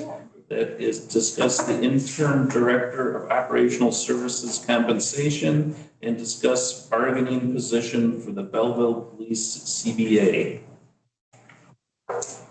Motion to go to closed session. Second. Kevin, second by Scott. That's all. Trustee Baumgart. Yes. Campbell. Yes. Eichelkraut. Yes. Penfold. Yes. Seaver. Yes.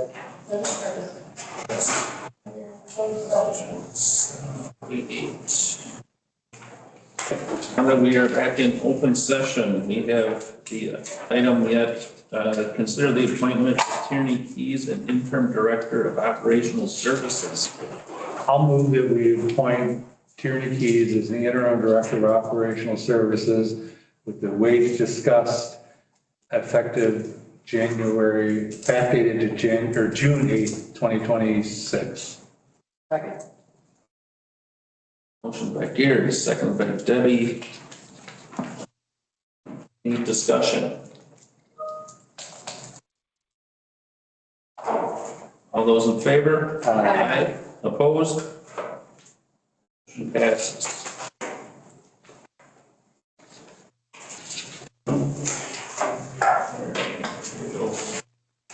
That leaves one last motion. Make a motion to adjourn. I'd like a motion just to allow, village administrator and the police chief to begin negotiations with the union. Okay. Make a motion to allow the police chief and the village administrator to begin negotiations.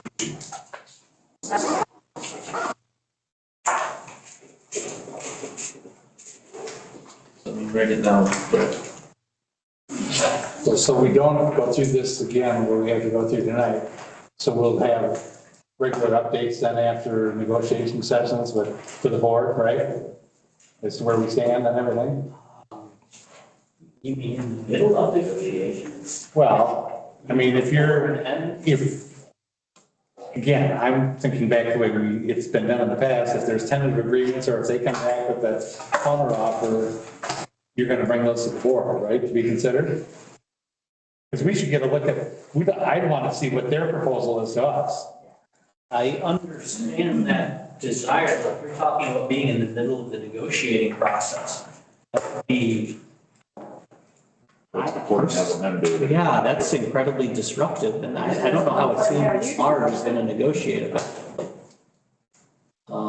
We do have to approve the final. You do have to approve the final, absolutely. Yeah. Not to mention the time factor. If we had to bring it back to you every time, we won't be done before Long time. ever. Not in terms of budget. Okay, then I'll make the point that when we get their proposal, I'd like us to all get a copy of that so we can see what they're looking at, what they're proposing. Well, okay, so once, with that motion, before, we'll set up a meeting with the union, okay, and then we do an initial exchange. Then what happens after the initial exchange is we go into what's called caucus. Yeah. So then they'll take a look, and if there's stuff that we can agree on right away, then that will be produced into a tentative agreement. Right. You know, between the two documents. Yeah, I understand how the process works. Yeah, well, I'm just doing it for those that may not know, as well. And then if there's things that they need to take time to digest, then we would schedule another meeting and then come back at that meeting and then discuss the things that, you know, either the village or the association needed time to digest and then give our counters from there. I would say if it's anything wild, then we would probably do a brief with the village board. But if it's within the means that we discussed back, or within the parameters that were discussed back in May, I would say just let the negotiations, you know, wash themselves out until we can get a tentative agreement. And then the tentative agreement could come back to the board. So. Email updates? I like that idea. Yeah, I mean, I don't care if it's that, like you said, it doesn't necessarily have to be here, but just to, because again, and not everybody in this room tonight was here when we had this discussion at the last board meeting, but, you know, this wasn't even going to get brought to us until I raised a stink last meeting that let's see what we're even proposing. So now, yeah. Again, I don't care how the updates come, but, and again, I kind of put this akin to when staff reviews a preliminary plat and says, oh yeah, it looks great, and then we get public input, or we finally get to the point where the board has input, and then the board thinks that's completely wacky. So, yeah, I don't want to get to that point. I guess I'd rather, I don't know, that's the way we've done it in the past. So I'm just going based off of that. Again, you guys are fine with the negotiating team, but it's the 7 of us that still have to vote on this agreement. Yes, it is. So. I mean, if you guys are in the middle at every step, then they. Yeah, I don't want to be, no, but like I said, there's no reason why when they give you, because they may have something that you guys think is different, funky in their proposal, but maybe the rest of us think is okay. You know, just, I would like to see a copy of their proposal to us, because we saw what we're proposing with them. So. I have no problem providing email updates. That's fine. I am a little concerned about the possibility of the board attempting to Shame. tie our hands in negotiations. Oh, there you go. I agree. Yeah, we're having you guys do it. I think if there's no big issues, bring us by the end, but if there's other big thing, like you said, there's other big things that crop up, then you come back to us. Otherwise, carry on. Everyone here, so. I think I'm cheaper than everyone here, so I don't have to get worried about me. I put that in Ian. What's that? I put that in Ian's Oh. corner. I'm pretty cheap.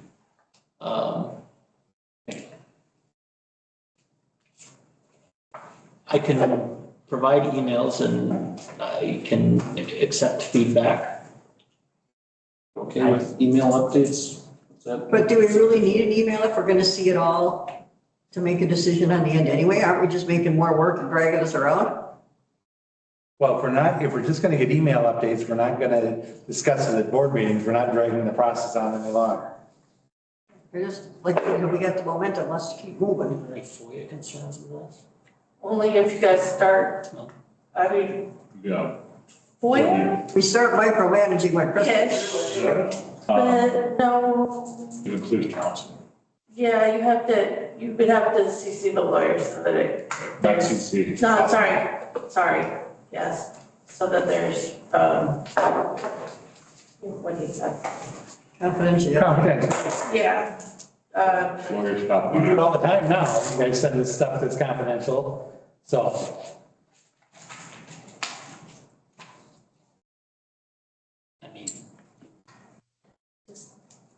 It feels like we're micromanaging. No, I'm not intending that at all. We're trying to keep informed. Like I said, this document wasn't even going to come to us. I know, I was seeing it. And so we need to find a fine line between getting nothing and getting this, is my thought. Well, again, we have to approve the final agreement. Yeah, but, and again, I'll make the point, that I hate getting 8-page documents and expected to read it at the meeting and then act on it. So I'll tell you right now, if that's what happens with the final contract, I'm gonna vote no. It's because we can't get this and look at it in 5 minutes in a closed session and then act on it, so. With the final, I absolutely understand. This one, I intentionally kept just a hard copy because I didn't want it leaking out anywhere before we started negotiating. Well, and again, that's a bigger issue. If we're getting confidential information sent to village board members and it's being leaked, that's a much bigger issue than, so. $20 deal. Okay, so if you send email updates, does the lawyer need to be copied in? Which would incur an expense? Yes. That's the price to pay for confidentiality. It's not copied, the email has to be directly addressed to that. All you guys can be copied on it. Now, Ian, you've worked for a number of municipalities. Typically, the staff negotiates and then brings the final product. I mean, Drew already provides Friday updates. If Drew wants to, in general, say negotiations are going well and we have no concerns or things are progressing as discussed, that does not involve a lawyer. Like, if we hit a point where there's a concern that you guys need to be aware of X, Y, or Z, then it's probably going to come back in a closed session anyway. Otherwise, you've given them very clear direction. And I would say that, I would stick to generalities in your updates and then until you get that final product. And if you have specific questions about things, you can always reach out to staff.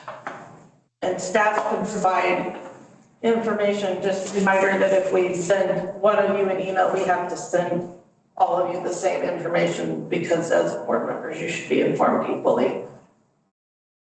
And then you're avoiding your FOIA and your FOIA. That's fine, I mean, but we're not gonna know what's being discussed because we're not gonna get any updates, so we're gonna be hard to call and ask staff, about this, so. Okay, I don't disagree with anything. I am saying that you guys just received all the information. I don't think they're going off. The goal is not to go off script. So. Gary, did we breach your trust somehow? No, you haven't, not at all. It's just, again, the bottom line is the 7 of us are the ones that have to answer to the public and vote on these things, so, I agree with you, but I mean, do you think we breached something? No. You guys would harm the business No. anyway? No, What amount of lead time do you need for the final to be able to review it and be able to make a decision at the board meeting? well, I'm thinking, like I said, I don't want to get it that night. I mean, if we get it, that's a large document.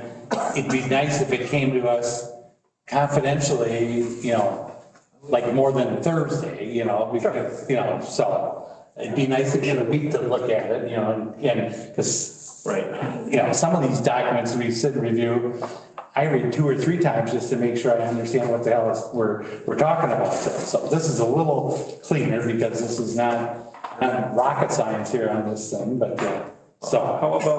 How about if any final draft is sent to the board at least a week in advance so that we can read it and prepare for the board meeting where it will be acted upon. And it is the responsibility of any trustee to engage with Chief or Drew for any updates in between or before that. Which, could be as simple as a phone call or have a one-on-one meeting or something and just get an update on where things are going. Is that acceptable? Yeah, I'm fine with that. All right. So we'll go with that. So we have a motion then by Scott, seconded by Shelley, to allow our village administrator and the police chief to begin negotiations for the police contract, right? Is that the correct wording? I wrote. All those in favor? Aye. Opposed? Motion passes 6-0. Now I will. Make a motion to adjourn. Second. Motion by Debbie, seconded by Scott to adjourn. All those in favor? Aye. Opposed? We are adjourned at 8:44.